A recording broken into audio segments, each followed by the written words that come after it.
Well guys, in the spirit of this video, I think it's time that you finally meet my imaginary friend from childhood, Jack.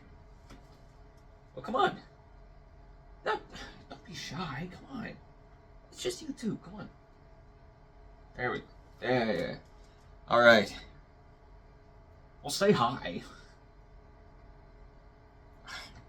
He's just a little shy, I'm sorry. Well, don't say that. God. Can't take you anywhere. Welcome back to the channel, guys. Today our movie in the middle is If.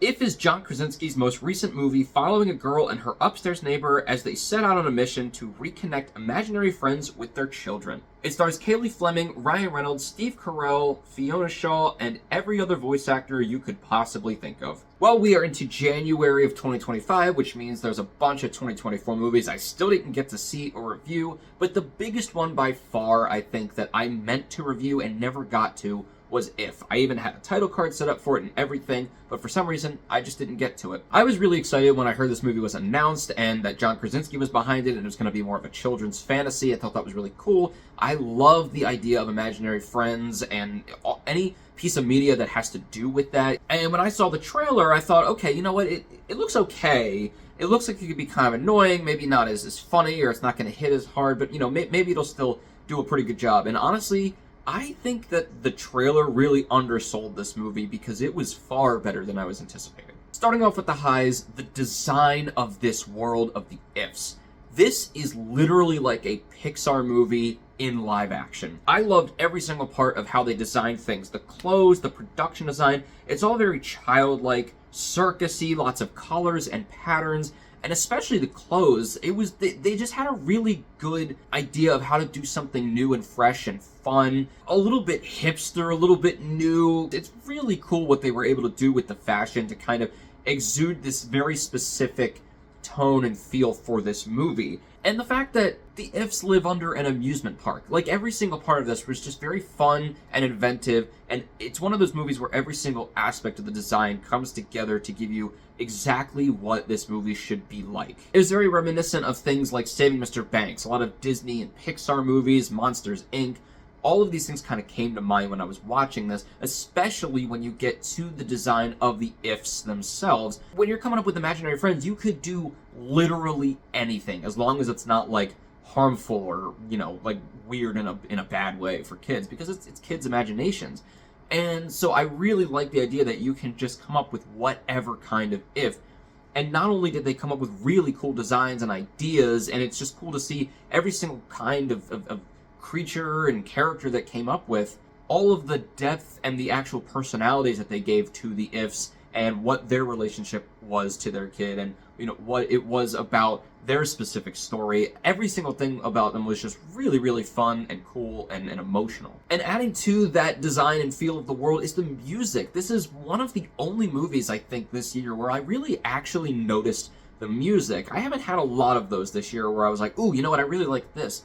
But it was very whimsical, there was a lot of whistling. It really went along with how this was supposed to feel, and again, it was just inventive and fun. Aside from the Ifs, I really did like all the other characters as well. They had this sort of endearing quality while not being overly cheesy. It's kind of like the whole movie is like that, where it's very charming and it's very sentimental, but not in a way that it makes you groan or roll your eyes. It's just done very well, and the characters very much embody this. Specifically Ryan Reynolds, obviously, in this movie, because it's very interesting that he comes off of things like Deadpool and Hitman's Bodyguard, where he can be very raunchy and edgy, and then he comes into this one, and he's just so sweet. He still brings that sort of sarcasm to his comedy, but he's just so wholesome in this, and I really, really loved him. And Cailey Fleming did an amazing job because I very much, I don't want to say relate to, but I like the idea of characters who are kids who have to grow up very quickly. And her character in this one is one that, because of certain things that I won't spoil in her past, she had to grow up very quickly. She had to become more adult, a little bit more muted and quiet, a little bit more reflective. She sees things very much like an adult. And she's very mature.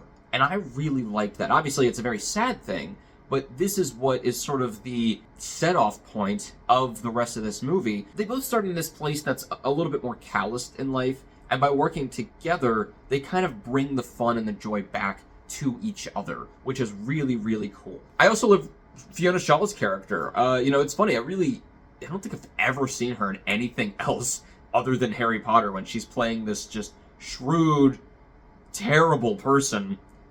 And in this, she was the nicest, most wonderful grandmother role. It was just the very opposite thing of, what I've usually seen from her. I can't really say I know what accent she was trying to pull off. I think it was American. I'm not quite sure. And of course, I can't talk about the characters and not mention John Krasinski, who was amazing, of course. It was very cool to see him back in his more fun, joking role like he did with Jim, but this time he doesn't have to play it down or play it very quiet because of The Office. So that was very cool. I actually didn't know he was going to be in this movie.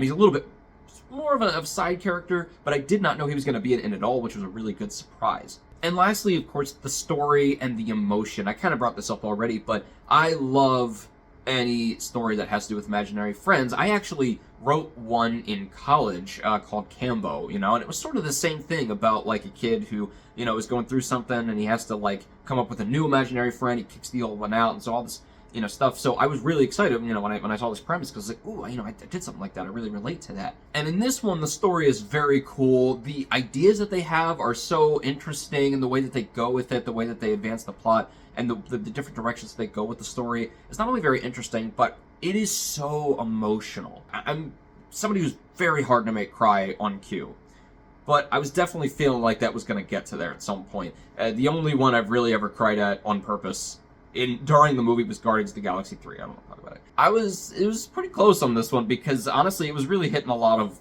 core points there. It was really hitting a lot of feels. They did a very, very good job of doing this movie in a way that, again, isn't super cheesy or blubbery, but it really hits a lot of these moments, especially when the ifs start to go back to their children who are now adults. Also, one last thing, there is an if who is this running bit throughout the movie who is invisible. Come to find out, the invisible if is played by Brad Pitt. And I just think it's really funny that he keeps doing these types of cameos in Ryan Reynolds movies.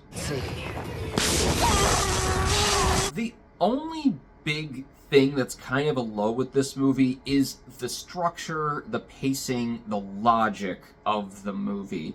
A lot of it was pretty good, but there are just some things that they feel like conflicting rules and logic with the world of the ifs and how they interact and things like that.